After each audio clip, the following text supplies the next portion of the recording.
Hello everyone, welcome back to the channel. मैं शिवेंद्र सिंह अपने YouTube channel पर आप सभी लोगों का तहे दिल से स्वागत करता हूं। तो जैसा कि आप लोग इस वीडियो पर आए होंगे तो आपको थंबनेल दिखा होगा कि आज का वीडियो जो होने वाला है वो हम AKTU के एग्ज़ाम आ चुके हैं, नोटिफिकेशन आ चुका है और 29 ऑफ दिसंबर से एग्ज़ाम AKTU का स्टार्ट हो जाएगा। एग्ज़ाम स्टार्ट हो जाएगा। इस एग्ज़ाम के लिए प्रिपेयर भी हो गए होंगे आप कि हमें कैसे वहाँ पर राइट करना है, क्वेश्चन को कैसे हैंडल करना है, क्या क्या पढ़ना था, क्या सब्जेक्ट थे, आपने पढ़ लिया होगा। आशा करता हूँ आपका प्रिपरेशन बहुत ही अच्छा चल रहा होगा। इवन अभी भी आपके पास समय है और इसको रिवीजन करते रहिए, because that is important for you. आप उसको मैनेज करिए, क्योंकि अगर आप एक बार एग्ज़ाम दे चुके होंगे तो फिर दोबारा नहीं दे पाएंगे। इसलिए आपको एक चीज़ और नीड है, आपके परसेंटेज बढ़ाने की। क्योंकि हम इंजीनियर का क्या होता है ना कि हम लोग लास्ट टाइम पर ही पढ़ते हैं, और लास्ट टाइम पर पढ़ना है तो थोड़ा सा आप लोगों को क्लेवर दिखाना पड़ेगा। विदाउट क्लेवर दिखाए आप बहुत अच्छा नहीं परफॉर्म कर पाएंगे। उसका रीज़न ये है ना कि हम लोग पहले तो पढ़े नहीं होते हैं, तो लॉजिक उतना क्लियर नहीं होता है। हम लोग लास्ट में क्लास वन शॉट क्लास देख के ही एग्ज़ाम देने जाते हैं, तो उसमें प्रॉब्लम होती है थोड़ी सी। तो उसमें प्रॉब्लम होती है तो थोड़ा सा हैंड राइटिंग का भी होता है। तो अब देखो प्रॉब्लम क्या होती है। हमारे पास 32 पेज ऑफ कॉपी होता है उसका, AKTU का, और उसमें एटलीस्ट हमको 25 प्लस अगर हम उसमें फिल करके आएंगे तो अच्छा लाइक प्रेजेंटेशन होगा आपके लिए। तो देखिए एग्ज़ाम मजाक और सब कुछ अच्छा लगता है, लेकिन एक परसेंटेज नाम का वर्ड होता है, CGPA नाम का वर्ड होता है, वो भी एक्यूरेट और मैनेज करके हमको चलना होता है। क्योंकि आप एक बार एग्ज़ाम देने के बाद, एक बार पेपर हो जाने के बाद, एक बार बीटेक करने के बाद दोबारा बीटेक नहीं करोगे। तो अपने जो है करियर पर थोड़ा सा फोकस करना चाहिए। तो इसीलिए मैं सजेस्ट करूँगा कि हम कॉपी को कैसे लिखेंगे और हम कम समय पे कॉपी को कैसे भरेंगे, और कॉपी को भरने का तरीका कैसे होगा, लाइक इंटरेक्शन कैसे होगा कॉपी का और एग्जामिनर का। तो वो चीज़ आप कॉपी के लिखने के ही हिसाब से रिप्रेजेंट कर पाएंगे। तो वही चीज़ मैं बताने जा रहा हूँ। मैं आपको ये भी दिखाऊंगा कि पेपर आपका कैसे आता है, कौन से क्वेश्चन पहले उठाना है और कौन से क्वेश्चन बाद में अटेम्प्ट मतलब उसको पिकअप करना है, क्योंकि वो भी मैटर करता है। आपके पास स्टार्टिंग में क्या होता है, आप लोग धीरे धीरे करते रहते हैं, लेकिन लास्ट में क्या होता है, फिर आपसे क्वेश्चन छूट जाता है। तो वो भी मैनेज करने का तरीका आपको मैं बताऊँगा। तो ये सब चीज़ें हैं, ठीक है। तो अब क्या करना है, हम लोग स्टार्ट करते हैं। तो देखिए पहले दो चार चीज़ें ऐसी हैं जिसको मैं आपको बता देता हूँ। आपके पास कॉपी जो होती है वो AKTU की काफ़ी थोड़ी सी लार्ज टाइप की होती है। तो सबसे पहले क्या देखो, अगर कोई बंदा, अगर कोई व्यक्ति कॉपी 32 पेज की बनाया है तो जाहिर सी बात है उसका पेपर का कंटेंट 32 का होगा। और उसको ऐसा है, वैसे अगर कोई बहुत पास लिखता है तो वो 20 पेज पे अपना पेपर सॉल्व कर देगा। लेकिन उसने अगर 32 पेज का दिया है, वाकई अगर रियल बात किया जाए तो 25 इनफ है, इनफ है। लेकिन कुछ बच्चे होते हैं बहुत दूर लिखते हैं, कुछ बच्चे होते हैं बहुत पास लिखते हैं। तो इसलिए उसने ऐसा क्राइटेरिया रखा है कि 32 पेज का ही बनाएं, तो जिससे जो बच्चे दूर लिखते हैं या पास लिखते हैं दोनों मैनेज कर सकते हैं। और बात भी ये भी होती है कि हमारे पास वहाँ पास डायग्राम भी बनाना होता है। तो कोई बच्चा होता है छोटा सा डायग्राम बनाता है, कोई बच्चा होता है बड़ा सा बनाता है, तो उसमें प्रॉब्लम होएगी। तो अब इसको सबको एक्यूरेट रखते हुए आपको वहाँ पर दिखाना है। देखिए बहुत पास नहीं लिखना है आपको, बहुत दूर नहीं लिखना है। और एक मैं रिकमेंड करूँगा कि अगर आपके पास थ्योरी है तो थ्योरी के बाद अगर उसमें डायग्राम है तो डायग्राम पर एग्जामिनर जल्दी फोकस करता है, सिवाय उसके लाइक आपके सिवाय थ्योरी के। तो आपके एग्जामिनर डायग्राम पर फोकस करता है। इसीलिए अगर आपके एग्जाम आपके लाइक थ्योरी पे आपके हेडिंग पर अगर है डायग्राम, तो डायग्राम जरूर बना के आना। एक बार एग्जामिनर डायग्राम देखता है, अगर डायग्राम सही है तो उसे पता रहता है कि हाँ ये बंदा आता है इसको, और ये अगर डायग्राम बनाया है तो इसका जो कंटेंट है वो भी सही होगा। तो चलिए हम लोग स्टार्ट करते हैं कैसे हमको वहाँ पर लिखना है। तो सबसे पहले क्या है, जैसे क्वेश्चन नंबर आएगा तो क्वेश्चन नंबर कोई भी हो, आपको क्वेश्चन नंबर बहुत अच्छे से डिफाइन करना है। कई बार मैंने ऐसे भी बैक देखा है कि बच्चे वहाँ पर कंटेंट लिखते हैं, 32 पेज भर के आते हैं, फिर भी बैक आ जाती है। उसका रीज़न है कि आप लोग क्वेश्चन पे क्वेश्चन नंबर और उसका पार्ट नहीं डालते हैं कि कौन सा पार्ट कौन सा क्वेश्चन करने जा रहे हैं, कौन सा सेक्शन करने जा रहे हैं, उसको आप बहुत अच्छे से डिफाइन करिए। वैसे हमारे एग्ज़ाम में जो होते हैं 3 सेक्शन होते हैं। कितने सेक्शन होते हैं? 3 सेक्शन होते हैं। तो तीनों सेक्शन को अब मैं एक बार दिखा देता हूँ कैसा होता है एग्ज़ाम। ये देखिए, ये आपका एग्ज़ाम का जो पेपर है प्रीवियस ईयर का मैंने उठा लिया है एट रैंडम। ये COA का है, कंप्यूटर ऑर्गेनाइजेशन आर्किटेक्चर का है। मैं से ऐसे सैंपल ले लिया है, बट होता ऐसे ही है। ये अभी सेकंड ईयर का है। सेकंड ईयर में कुछ में पढ़ाया जाता है, कुछ सेकंड ईयर के थर्ड सेमेस्टर में, किसी एक फोर्थ सेमेस्टर में। तो थर्ड या फोर्थ सेम में ये सब्जेक्ट पढ़ाया जाता है। तो इस सब्जेक्ट में देखिए सबसे पहले क्या होगा, आपके पास 7 क्वेश्चन होंगे। अब देखिए यहाँ पर मार्क जो है, सॉरी मैं आपको बता देता हूँ पेन से, पेन ले लेते हैं हम लोग। तो पेन के माध्यम से देखिए, ये जो है आपका यहाँ पर मार्क 70, ये 70 का है। ये 70 नंबर का क्वेश्चन है, क्वेश्चन पेपर आया है। लेकिन जब अभी 2022 के पहले, 2022 के पहले 100 का आता था, और जो फाइनल ईयर 2025 के निकले हुए हैं उनका भी पेपर 100 नंबर का आया है। लेकिन अभी अभी शायद AKTU ने अपडेट किया है कि एग्ज़ाम 70 नंबर का कर दिया। और एक चीज़ और अपडेट किया है, अब मैंने नोटिस किया है कि ये क्वेश्चन बाईलैंग्वेज आते हैं, हिंदी में भी मिलेगा आपको, इंग्लिश में भी मिलेगा। लेकिन कुछ टाइम पहले वो इंग्लिश में ही रखते थे, लेकिन अभी थोड़ा सा चेंजेस हुए हैं कुछ। तो ये हिंदी मीडियम वाले बच्चों के लिए, यूपी बोर्ड वालों बच्चों के लिए थोड़ा सा बेटर वे है कि आप अपने क्वेश्चन को अच्छे से समझ सकते हैं और अच्छे से आंसर उसका दे सकते हैं। और उन्होंने ये भी अलाउ किया है कि आप हिंदी में भी क्वेश्चन लिख सकते हैं अपना कंटेंट। लेकिन मैं रिकमेंड करूँगा, इंजीनियरिंग कर रहे हैं आप, और इंजीनियरिंग का मतलब ये है कि आप इंडस्ट्री लेवल पे आएंगे तो वहाँ भी आपको इंग्लिश में ही कम्युनिकेशन करना पड़ेगा। तो अगर आपका कम्युनिकेशन इंग्लिश में हो रहा है, आपका थोड़ा सा आप ध्यान दीजिए, इंग्लिश पे करेंगे तो ज़्यादा बेटर होगा आपके लिए। तो मैं रिकमेंड करूँगा कि आप इंग्लिश पे फोकस करिए, इंग्लिश पे ही क्वेश्चन करना, इंग्लिश पे अच्छे नंबर आपको मिलेंगे। ठीक है, तो ऐसा क्वेश्चन रहेगा कुछ आपके पास। ये सेक्शन ए है, ये क्या है? सेक्शन ए है। और सेक्शन ए पे ये जो क्वेश्चन नंबर 1 है, क्वेश्चन नंबर 1 में 7 नंबर तक होते हैं। A B question A, sorry, section A में सेक्शन ए में ए का ए होता है, बी होता है, C D E F G, यहाँ तक 7 होते हैं। क्यों? जब यहाँ पर 70 मार्क्स का क्वेश्चन पेपर होता है, तब यहाँ पर आपके पास 7 नंबर मिलेंगे एक में। अगर आपका यहाँ पर 100 होता तो यहाँ पर ये 10 के होते हैं। ये सभी जितने भी 7 क्वेश्चन होंगे ऊपर वाले, ये सभी 1 मार्क्स के होंगे। कितने मार्क्स के होंगे? ये सभी प्लस 1 नंबर मिलेगा सब, अगर इनको करोगे तो। ये सभी आपको करने होंगे तो आपको 1 नंबर मिलेगा। ठीक, चलिए। और अब जब सेक्शन बी के पास जाएंगे, 1 मिनट, थोड़ा सा हम लोग इसको स्क्रॉल कर लेते हैं।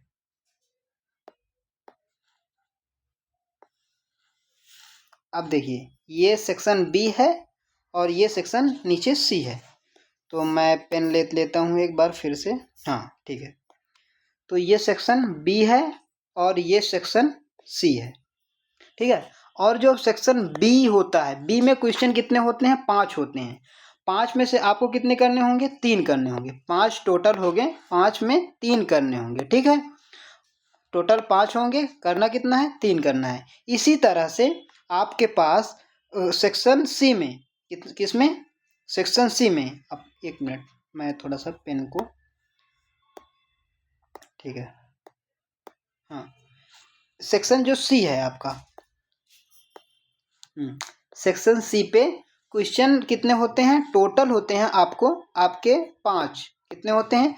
3 हो गया, 4 हो गया, 5 हो गया, 6 हो गया, 7 हो गया। सेक्शन सी में 5 क्वेश्चन होते हैं। कितने होते हैं? 5। 5 में आपको सभी को करना होता है, 5 करने होंगे। अब देखिए इसमें होता क्या है, जो तीन में देखो आपके आपके एक और बहुत अच्छा चीज होता है कि आपके पास ये जैसे 3 नंबर वाला है, तीन में तीन का ए होगा, तीन का बी होगा। तो अब तीन के ए और बी में तुम्हें एक करना है, ए करो या बी करो, दो में से एक आएंगे आपको।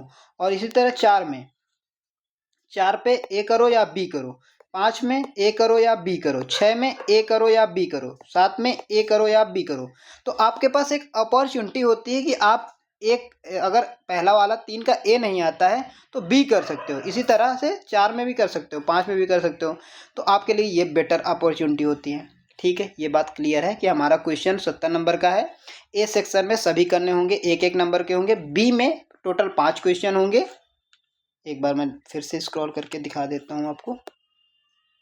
हाँ देखिए, ए में 7 क्वेश्चन होंगे टोटल, बी में तुम्हें 5 होंगे, 5 में 3 करने होंगे, सी पे आपके 5 होंगे, 5 में सभी करने होंगे। आपके पास क्वेश्चन एक लाइक आपके पास ऑप्शन होगा कि ए नहीं आता तो बी कर सकते हैं, बी नहीं आता तो ए कर सकते हैं। ठीक है, तो ये चीज़ होता है। इतनी बात समझ में आ गई सब लोगों को? आई थिंक इसी तरह का पेपर आपको सैंपल रहेगा, आपको ऐसे करना होगा। अब एक चीज़ अब यहीं पर देख लेते हैं कि आपको क्वेश्चन कैसे, कौन सा पिकअप करना होता है, कौन सा पहले। अब ये प्रॉब्लम होती है ना बच्चों के पास कि सर हम कौन सा क्वेश्चन पिकअप करें तो हमारा टाइम मैनेज अच्छा चलेगा। तो मैं रिकमेंड करूँगा, आपकी चॉइस है, आप बी से स्टार्ट कर सकते हैं, आप सी से स्टार्ट कर सकते हैं।